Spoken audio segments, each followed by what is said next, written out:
Deep within the unforgiving expanse of the African desert, 3 geologists were hunting for diamonds in ancient rock formations. But their radar stumbled upon something far more sinister, a massive, subterranean anomaly. Consumed by curiosity, they traced it to the surface, finding a bizarre mound of earth. Driven by the allure of buried treasure, they broke it open. They didn't find diamonds. Instead, they unleashed a nightmare. Before our main story even begins, the desert claims its first victims.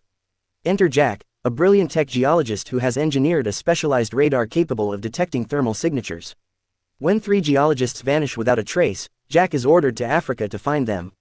No questions asked. By morning, radar in hand, he is on a flight across the world.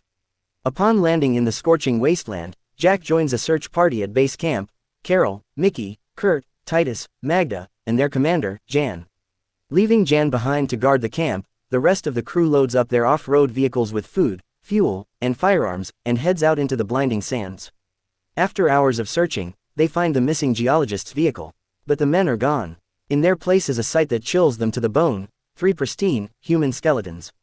No flesh, no muscle, just bare bone. And it happened in less than 6 hours. No known animal on Earth feeds that fast. Nearby, they discover a cryptic artifact, a small statue bearing the face of an ant. While the group rationalizes it as a wild animal attack, a deep unease settles over them. Night falls. Unable to sleep, Jack and Mickey find themselves sitting atop a towering sand dune. As they talk, a quiet spark ignites between them. Suddenly, Jack's radar violently beeps. A massive thermal signature is racing toward them. In the shadows, a grotesque silhouette shifts through the dark. Jack's screams wake the camp, but by the time the crew arrives, the entity has vanished. And it didn't leave empty-handed. The geologists' bones are gone. When dawn breaks, the fog rolls back to reveal a horrifying sight: a humanoid figure, pitch black and utterly unnatural. Kurt opens fire, and the creature evaporates into thin air. Rushing to the spot, they find the stolen bones neatly piled on the sand. As the group reels in confusion, Titus steps forward, trembling. He confesses a dark legend from his home village about Isolu. Isolu is not a single monster, but a hive-mind colony of billions of flesh-eating ants. They strip a human body clean, then inhabit and manipulate the skeleton from the inside, forming a grotesque, moving composite creature.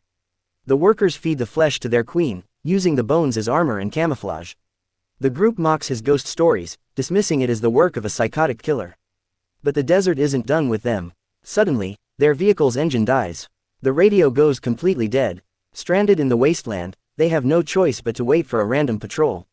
Night returns. Sensing a shift in the air, Titus cautiously opens Kurt's sleeping bag and witnesses pure horror. Kurt is wide awake, paralyzed, as Isolu devours him from the inside out. Titus screams, but the bone monster lunges, crushing his hand. The camp erupts into chaos. Carol unleashes a futile hail of bullets, but conventional weapons are useless against a swarm. Jack douses the perimeter in gasoline, forcing the entity to retreat. But Isolu is adaptive. It returns, and this time, Jack and Carol watch in horror as the swarm visibly knits human bones together, morphing into a towering humanoid shape right before their eyes. With Titus rapidly fading, they make a desperate play. Magda stays behind to tend to Titus in the broken vehicle, while Jack, Carol, and Mickey take the last drops of fuel and set out on foot to fetch a rescue vehicle from base camp. Disaster strikes almost immediately. A violent sandstorm engulfs the trio, shattering Jack's radar and blowing away their extra fuel. That night, Isolu hunts them again. But this time, the bone creature wears a new face: Magda. The realization hits like a physical blow. The vehicle was overrun. Magda and Titus are dead, their remains absorbed into the horde. Carol uses their absolute last drop of gasoline to repel the beast one more time, leaving them entirely defenseless. The next morning, they stumble upon the original geologist's abandoned car. The radio is active. They successfully call base camp for extraction. Scanning the area, Jack notices a massive, hollowed-out subterranean mound, the original nest. He pieces the puzzle together. When the geologists broke open the dirt mound, they destroyed Isolu's ancient home. This wasn't just a hunting spree, it was an act of brutal retaliation. Suddenly, Jan arrives from the base camp. Blinded by grief and paranoia, he screams that they killed their friends and binds their hands to his vehicle. But Carol seizes a split-second distraction, knocking Jan unconscious and freeing the group. Mickey begs to escape, but Jack and Carol look toward a gaping, dark mine shaft nearby. Isolu has chosen its new nest. If they don't destroy the queen now, the body count will never stop. Armed with unstable, highly explosive liquid, the 3 friends descend into the abyss. Inside the claustrophobic tunnels, Isolu ambushes them, shattering Carol's leg. Jack distracts the horde, sending the bone monster plunging into a deep chasm. But a skeletal arm reaches from the dark, grabbing Carol's broken leg and pulling him toward the edge. Jack and Mickey fight to hold onto him, but the downward pull is too strong. Carol looks into the eyes of his friends, realizing that if he keeps fighting, they will all go over the edge.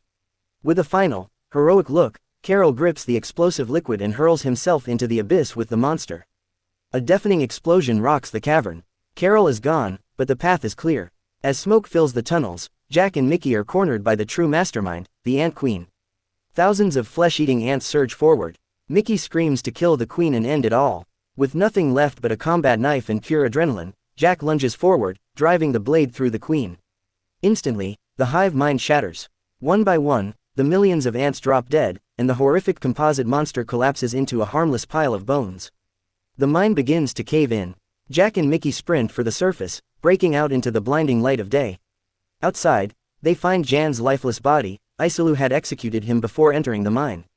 Out of the entire expedition, only 2 remain. In the quiet aftermath, Jack and Mickey stand by the desert roadside, waiting for a transport taxi. Jack decides to stay behind, dedicated to rebuilding and working at the desert camp. Mickey chooses a different path, a clean slate, far away from the sands. As the taxi pulls up, they look at each other. No words are spoken, none are needed.